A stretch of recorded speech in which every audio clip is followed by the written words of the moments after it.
Hello, 10-Minute Book Talk. I am Katherine Reay, and I am here with my co-hosts Rachel Linden and Marie Bostwick.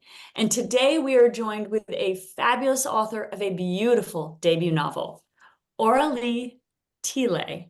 I'm going to ask her to say her name because it's beautiful in her accent, but I hope I did not ruin it. But Aurelie, good morning, and thank you so much for being with us. Thank you so much for having me, and you said my name perfectly. Woo! Yay! Yay. Hooray! Hooray! All right, Aurelie, tell us a little bit about the Paris Understudy.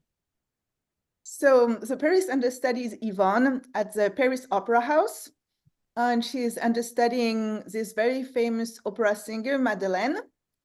And then World War II breaks out.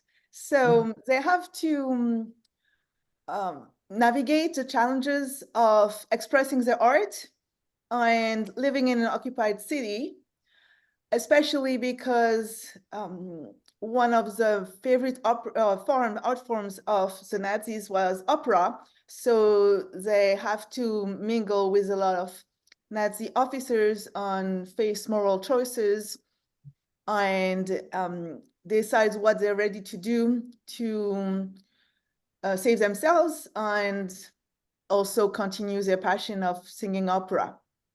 Mm-hmm.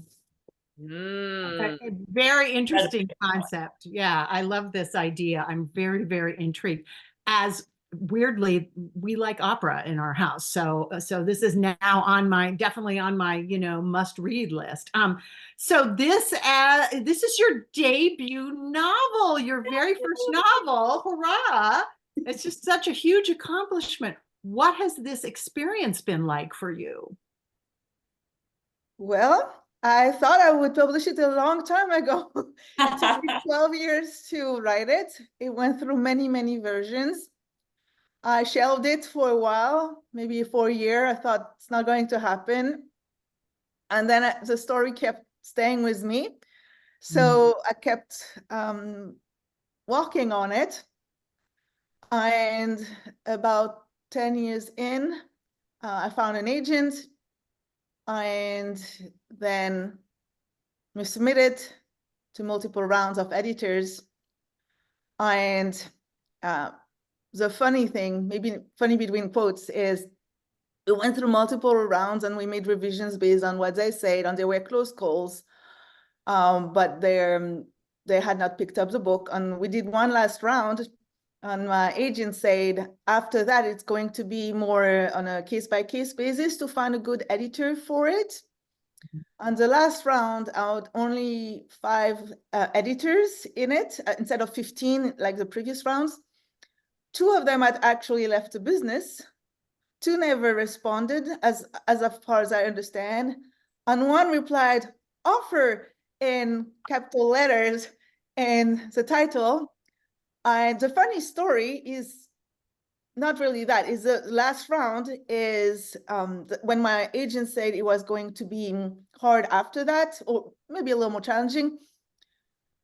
So I was a little stressed because I had invested 12 years into it. And my agent asked me to make last few changes before we submitted to those 5 editors. And she had to review the changes before she sent it out. So I did not know exactly when she would send it out. And she emailed me saying she had just sent it out on what happened to be the 1-year anniversary of my mother's death. And she did not know it was a date. And when I learned she had sent it out on this day, I just knew it was going to get published. I was like, Mom is going to come through for me, which is silly, right? No, it's not silly. I love that. No, I love that. And by the way, all you authors out there, Perseverance. Perseverance, perseverance is very important. It's not a guarantee, but it's huge. So I love this story. Bravo for you for not giving up, and thanks, Mom, for looking out for your baby.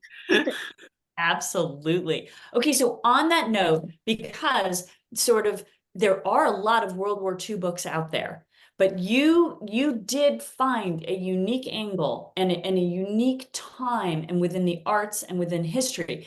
What either surprised you the most or was the most intriguing about the research and what you discovered attacking Madeleine and Yvonne's story?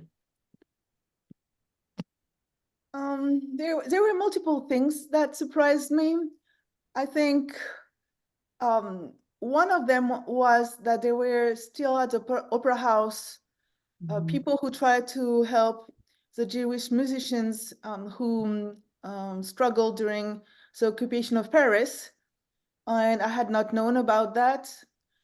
And I was also intrigued by the character of the real life soprano Germaine Lubin, who is a singer who was very famous for singing Wagner before and during World War II.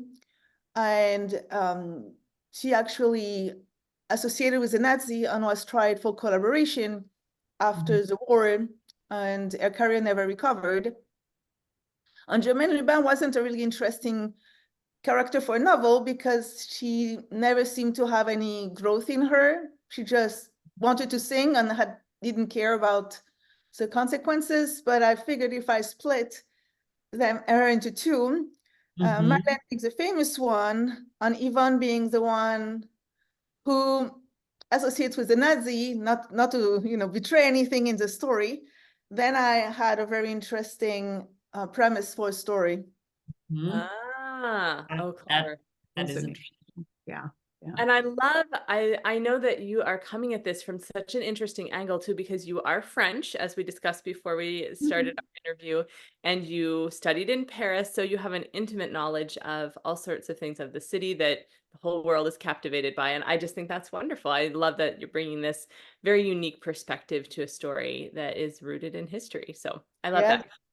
I'm going to ask my favorite question to ask authors, and that is, now that you've written this story, this beautiful debut, what is it that you're hoping readers are taking away from it? When they close the back cover, what do you want them to put in their pocket and take away? What's important to you that they take from the story? I want them to take away the complexities of navigating social environment. And we also live in a very complex world today. And with the hindsight of history, we can all say, oh yeah, associating with the Nazi was definitely wrong, and fighting for freedom is definitely true. And my characters come to realizations at the end of the novel and personal growth that start extending beyond their career. And so, I think a lot of the World War II novels that I've read are maybe a little more clear cut into who the good people are, and the bad people are pretty obvious, but even people who want to be good people sometimes make the wrong choices. And I wanted readers to notice that. Yeah. And that's incredibly insightful. Yeah.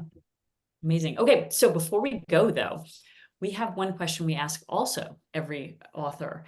What is bringing you joy today? What brings me joy is that last year in the heat wave, I rescued a cat. I'm in Dallas, and it was a feral cat, I think, because he had been coming by my house for maybe 2.5 years, and I would leave food outside for him, but he would not let me come close. And then in the heat wave, it was maybe 108, 110 degrees.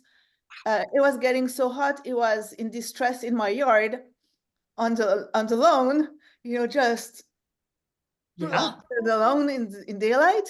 And I called him out and I say, come inside. And I left the door open and I stayed away, and he came in, and then he decided it's nice to be inside, and he moved in. Oh my goodness, so he's your cat. Yes.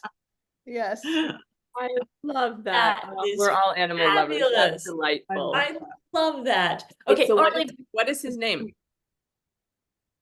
I initially named him Kevin, but most of the time I call him Bébé. Bébé, which is baby in French. And especially when he does something he shouldn't do, I say, Bébé, don't jump on the stove. That's fabulous. That's something. Okay, Aurelie, would you hold up your book so everyone can see it once more? Everyone, this is the Gorgeous. Paris Understudy. It is available now, so go out and grab yourself a copy. And thank you again for being with us today. We've absolutely loved this, both Aurelie and you all at the 10-Minute Book Talk. And please join us next week for another author interview. Thanks, everybody. Bye-bye. Bye, guys. Thank you. Bye. Bye.